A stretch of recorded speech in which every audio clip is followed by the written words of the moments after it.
የተሰበሰቡ አጀንዳዎች ተደራጅተው ለመጨረሻው የአጀንዳ ቀረጻ እየተዘጋጁ መሆኑን የኢትዮጵያ ሀገራዊ ምክክር ኮሚሽን ገለጸ።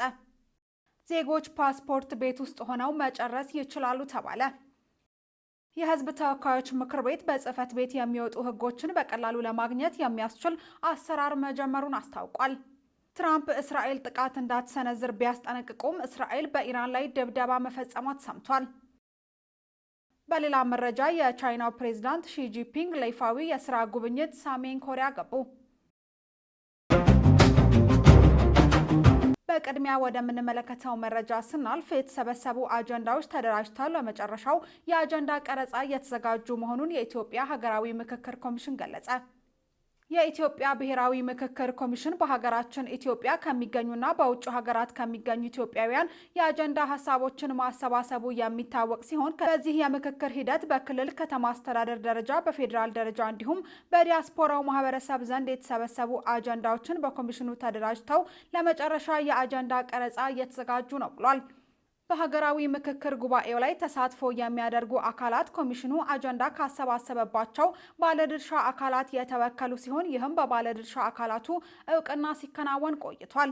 በዚህም መሰረት በክልሎች ከተማ አስተዳደሮችና በዲያስፖራው ማህበረሰብ ዘንድ የሚገኙ ባለድርሻ አካላት በአጀንዳ ማሰባሰብ ወቅት በሀገራዊ ምክክር ጉባኤ ላይ እነሱን ወክለው የሚመካከሩ ወኪሎችን እንዲመርጡ ተደርጓል ተብሏል። በሌላ በኩል በኮሚሽኑ አሰራር ስርዓት መሰረት በክልሎች ከተማ አስተዳደሮችና በፌዴራል ተቋማት በሚገኙና ወኪሎቻቸው በአጀንዳ ማሰባሰብ ወቅት እንዲመርጡ ያልተደረገ ባለድርሻ አካላት ወኪሎቻቸውን በደብዳቤ ወክለው ለኮሚሽኑ እንዲያሳውቁ ኮሚሽኑ ለባለድርሻ አካላት ጥሪ ማስተላለፉን አሳስቧል። ዜጎች ፓስፖርታቸውን ቤት ውስጥ ሆነው መጨረስ ይችላሉ ተባለ። የኢሚግሬሽን ዜግነት አገልግሎት ተገልጋዮች ለአሻራ በአካል መገኘት ሳያስፈልጋቸው የፓስፖርት አገልግሎት በኦንላይን ብቻ ማግኘት የሚችሉበት አዲስ አሰራር እየተዘረጋ መሆኑን አስታውቋል። በተጨማሪም በኦንላይን ምዝገባ ስም የሚፈጸሙ ማጭበርበሮችን ለመከላከል አንድ ሰው ከአንድ ቦታ ሆኖ ከ10 በላይ ሰዎችን መመዝገብ እንዳይችል ጥብቅ የቁጥጥር ስርዓት መዘርጋቱንም ተቋሙ አስታውቋል። ዘገባው የኢትዮ ፕሬስ ነው። የሕዝብ ተወካዮች ምክር ቤት በጽህፈት ቤቱ የሚወጡ ሕጎችን በቀላሉ ለማግኘት የሚያስችል አሰራር መጀመሩን አስታወቀ። የምክር ቤቱ ጽህፈት ቤት የሚወጡ ሕጎችን በቀላሉ ለማግኘት የሚያስችል አሰራር መጀመሩን አስታውቋል። የሚወጡ ሕጎችን በቀላሉ ለማግኘት ከሚያስችሉ አሰራር ውስጥ ሕጎችን የማቃለል ስራ አንዱ መሆኑን በጽህፈት ቤቱ የሕግ ማሻሻያና ቁጥጥር ተጠባባቂ መሪ ስራ አስፈጻሚ አቶ አሰፋ ሻራው አመላክተዋል። ከመሪ አስፈጻሚው ተግባር ውስጥ ሕጎችን የማጠቃለል ስራ አንዱ ነው ያሉት ተጠባባቂ መሪ ስራ አስፈጻሚው አቶ አሰፋ ስራውን ለማስጀመር የጋራ ውይይት ማስፈለጉን ያብራሩት።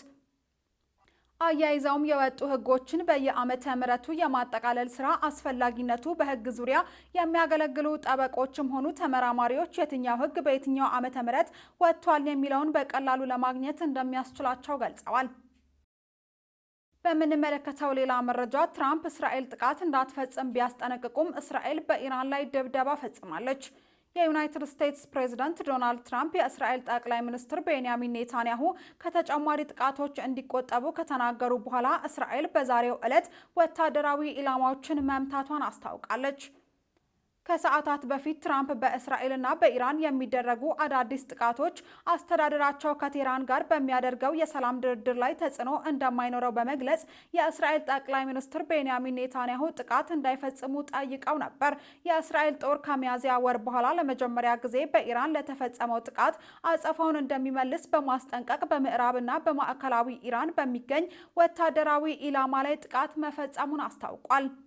የዩናይትድ ስቴትስ ፕሬዝዳንት ዶናልድ ትራምፕ ቀደም ሲል የእስራኤል አቻቸው ለኢራን ጥቃት አጸፋ እንዳይሰጡ ማሳሰባቸውን በርካታ የዜና ወኪሎች ዘግበው ነበር። እስራኤል የአየር ኃይሉ በማዕከላዊና በምዕራብ ኢራን ወታደራዊ ኢላማዎችን መምታቱን ከተናገረ በኋላ የኢራን መንግስት ቲቪ በዚህ ሰዓት በ3 ከተሞች ፍንዳታ የደረሰ መሆኑን ዘግቧል። እስራኤል የአየር ኃይሉ በማዕከላዊና በምዕራብ ኢራን ወታደራዊ ኢላማዎችን መምታቱን ከተናገረ በኋላ የኢራን መንግስት ቲቪ በዚህ ሰዓት በ3 ከተሞች ፍንዳታ እየደረሰ መሆኑን ዘግቧል።